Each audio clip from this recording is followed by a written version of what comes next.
Well, Happy New Year, YouTube. Hope this video finds you all well. I'd like to take this opportunity to thank everyone in the past year who's engaged with me on the comment section of my videos, especially those of you who've done so in a calm and respectful, rational manner. This is, of course, what facilitates meaningful dialogue, and I really do appreciate it. My only regret is that I don't have as much time as I would like to engage with everyone, and I apologize to those who have left in the middle of a conversation, left a conversation kind of hanging, or who I've not engaged with at all, especially those of you who've engaged with me directly, at least in an attempt to engage with me directly. I simply don't have the time, and I know I keep harping on that. It's kind of what this video is going to be a little bit about to some degree. I'm at a bit of a crossroads, and I don't really like the idea of New Year's resolutions because I think most of them fall apart. But I do think that the beginning of a new year is a good opportunity for reflection, introspection, change of course, if you will, and making plans to address issues that may have gone unaddressed, that sort of thing. And so I've been at a bit of a crossroads for a while. Some of it has to do with, again, my business and being as busy as I am. That is an issue. So I'm going to try not to complain or even just bring up the fact that I'm busy as much in the future, but it's a fact. And this year felt busier, or I should say 2015 felt busier to me than many of the years previous. And in doing my year end, I discovered that this is true. 2012, 13, and 14, I've been relatively stable in terms of my gross sales. A single man operation. 2015 represented a 23% increase in gross sales, and I hadn't raised my prices substantially or anything like that. So for a one-man operation, what this simply means is that I've been much busier. And that's a substantial increase for a one-man show where all the labor is enacted by yours truly.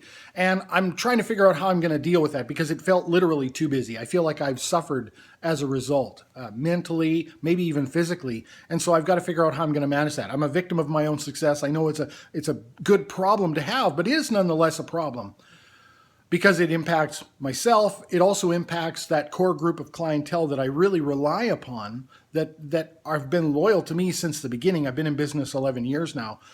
And I don't want to jeopardize my treatment of them.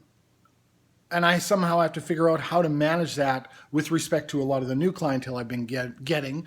Word of mouth. I don't do any advertising. It's all word of mouth. And I do get new clientele all the time because, of course, people who appreciate what you do for them, they'll tell their friends and family and that sort of thing.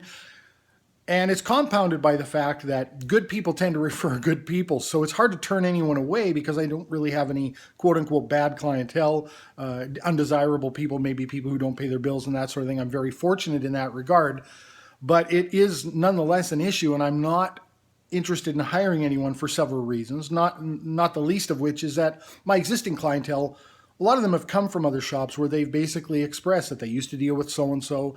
He did all the work. Then he started hiring people. He didn't do the work anymore, and they couldn't trust the work anymore. They felt disillusioned, and they left. They came to another person.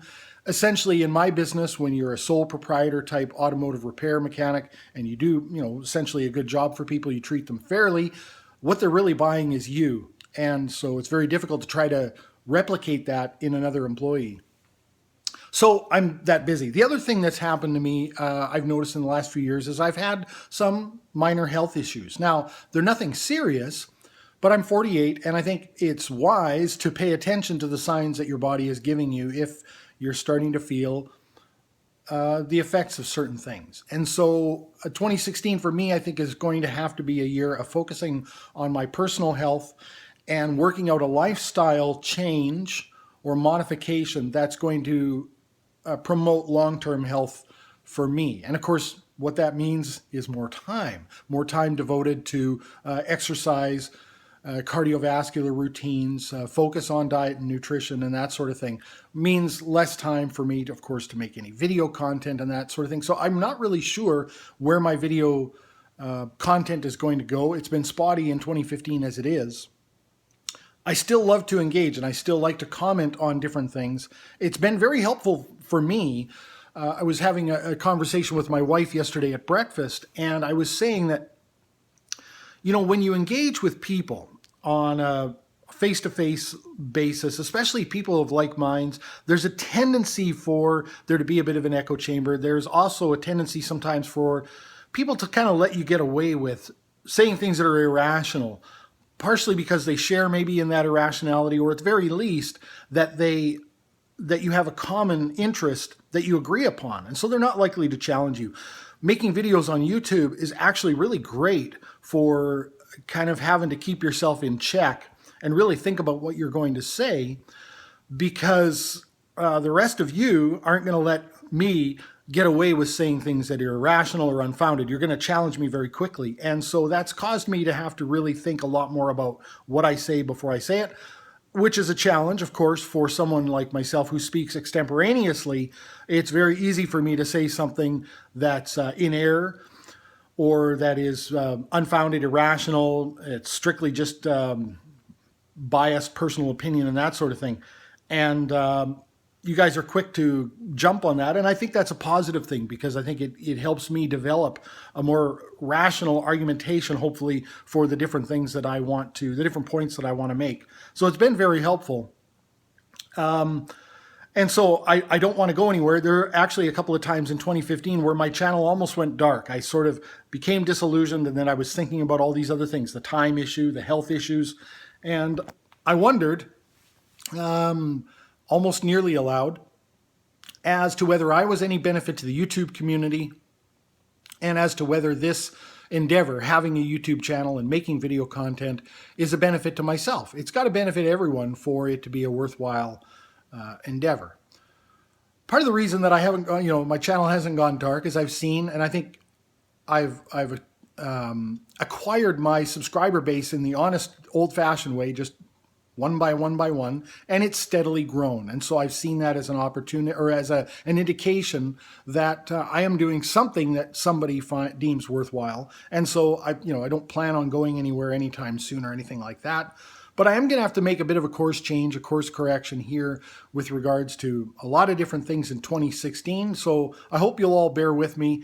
And once again, I really do appreciate the people who've engaged with me in a respectful manner that actually gives me the opportunity to grow, hopefully helps give me the opportunity to provide the rational arguments for the different ideas that I like to put forth, and an opportunity for either one of us to correct ourselves where we're in error. I think that's really what the positive in all of this whole social media type thing can be, is that we can have the opportunity to correct and to quash irrationality where we find it. And that includes within ourselves the opportunity to be introspective and all of that good stuff. So thanks again, everyone, for watching the videos and engaging with me. I appreciate it, and hope everyone has a wonderful new year. I do have a few videos, a bunch actually, that are on my phone that I've recorded sporadically over 2015 that just never got uploaded. And I think if I'm going to enact the labor to make these videos, I probably shouldn't just trash them, even if they're not quite as topical as maybe they would have been if I'd uploaded them when I made them. Different things conspired against me at different times to prevent me from uploading them. So I'm going to do that now. You're going to see a few, legacy uploads in the next few weeks, probably, as I get some of those videos edited and put them up. So I'll look forward to your feedback on those. Happy New Year.